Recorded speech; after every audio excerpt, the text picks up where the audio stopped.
Tired of wrestling with data crammed into a single Excel column?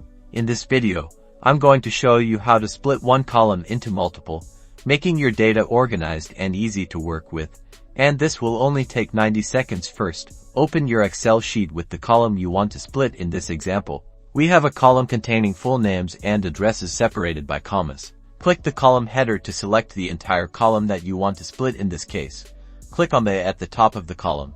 Now, go to the Data tab on the Excel ribbon at the top of your screen. Look for the Data Tools group and click the Text to Columns button. This will open the Convert Text to Columns wizard.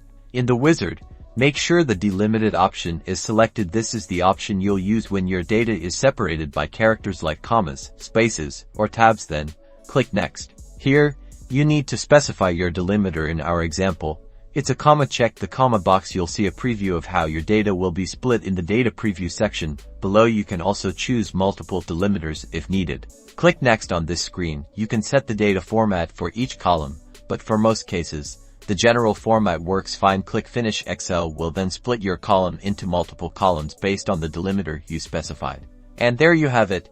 Your data is now neatly organized into separate columns, ready for analysis, filtering, or whatever you need. If you found this quick tip helpful, give us a like and subscribe for more Excel tutorials.